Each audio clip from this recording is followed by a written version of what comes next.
Welcome back, everybody, and welcome to our book club, The Social Chapter. Today, we are reviewing a very timely book, considering the amount of royal news lately. It's called The Other Side of the Coin, The Queen, the Dressmaker, and the Wardrobe. Jess, as Social Chapter president, give us a synopsis. With pleasure.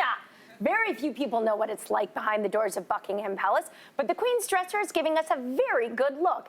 Angela Kelly was given permission by the Queen herself to write a tell-all book about royal fashion. So in The Other Side of the Coin, we discover what it's really like to work with the world's most famous woman. And fun fact, this is actually the first time one of the Queen's employees has written a book about her and kept their job.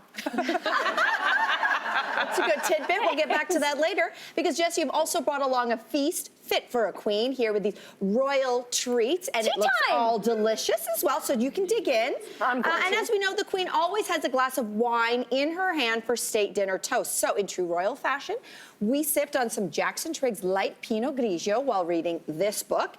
And this wine has 35% less alcohol than regular Jackson Triggs wine, but the best part is you still get that full flavor. It's a perfect wine for virtually every occasion. Okay. Cheers to that. Lovely. Yeah, Cheers. exactly. Cheers. Cheers. Okay. Cheers. Okay. Cheers. Ladies, I want to know what you all thought of this book. We are each going to give it a rating out of 5 and spend 20 seconds defending our rating. So, Jess, you are up first.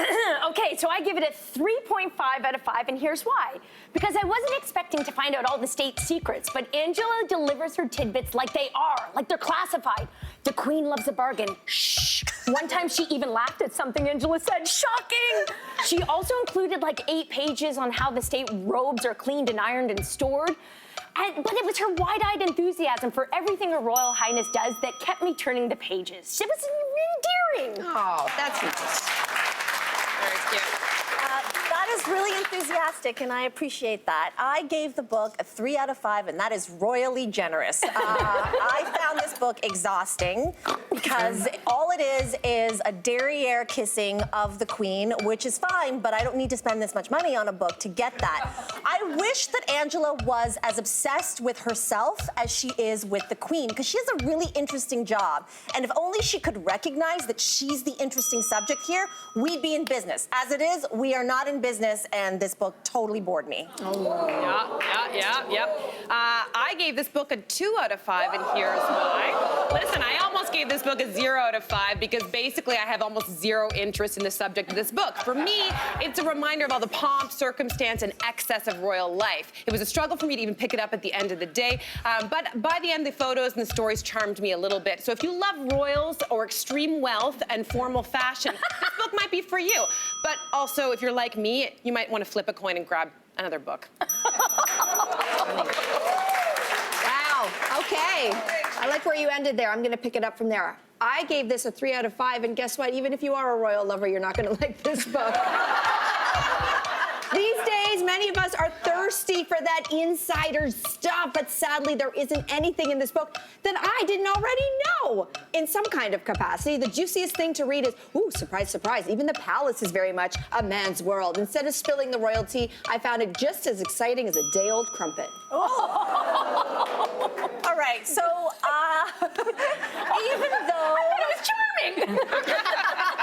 Even though the book didn't royally delight us as we had hoped, was there anything that surprised you? Yes, I was surprised that the Queen does her own makeup every single day, except for one day a year when she delivers the Christmas message on TV. I didn't know that. I was like, bravo, Liz. That's great. Very nice. I enjoyed the story that she shared about when she was asked by director Danny Boyle in 2011 to do a cameo with Daniel Craig for the Olympic opening. Do you guys remember this? Yeah. She said she was very amused by the idea and agreed immediately. And I thought it was funny that she went say along. it that way? Yeah, I think so.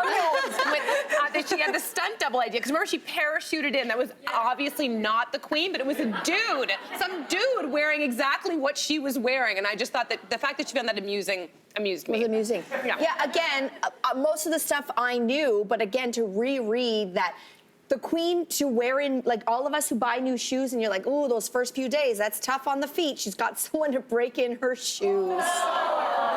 There it is. Yeah, Lainey, yeah, she's digging in. So we go inside the Queen's extravagant wardrobe in this book, so it got us thinking if we could have any royal wardrobe, whose would you pick? This is a fun exercise to do, to just like Google royals Yeah. and fashion, because there's a lot of, again, excess and wealth. So I had never heard of this woman. She's Lady Amelia Windsor. She is a style, I feel like, maven. She's young. She's been on runways. I just feel like she's doing all kinds of interesting looks, and I like her casual. Like what? She's pairing a dress and some sneakers there, and she does a lot of see-through stuff. So anyway, enjoy her. Lainey? I went with the Monaco royal family. Charlotte Casiraghi is the daughter of Princess Caroline, so it makes her the granddaughter of Grace Kelly. And she is super high fashion. All the fashion houses want to dress her. It's really interesting because the Monaco family doesn't have the restrictions that the British family has, so they can be a little bit more adventurous with their fashion. Also, fun fact, Prince Albert of Monaco is wealthier than the Queen of England. Ha ha. Oh my gosh. I had that's no true. idea. He has more money with the casinos in Monte Carlo. Oh, there you go. That makes perfect sense. I went with Diana, Princess of Wales, because right now, as me this age, I can't get enough of her like country attire look with those heritage brand sweaters and the cords and the wellies, and then just going to the gym, she looked fabulous. And I think a lot of people today, myself included, try to imitate that look, that casual look. We can't do it.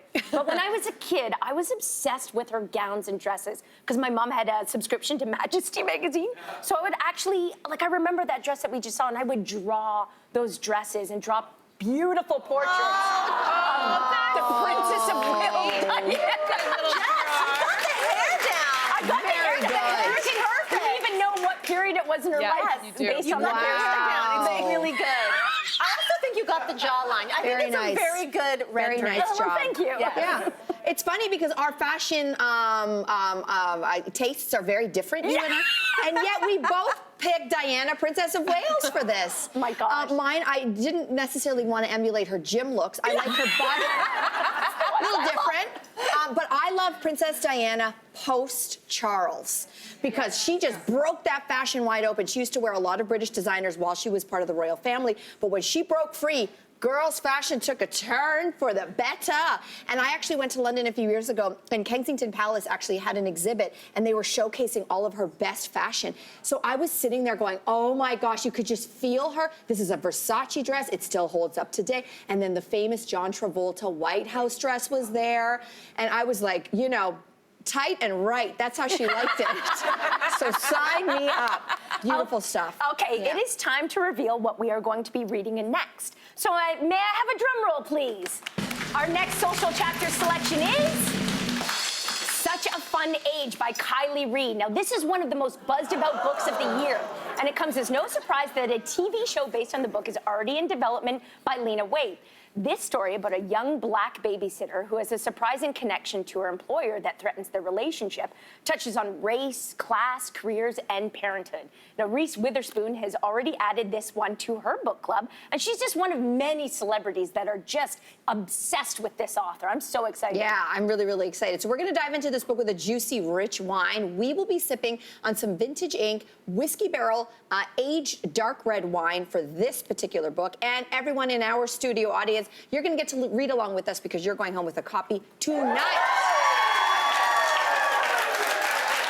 Yes.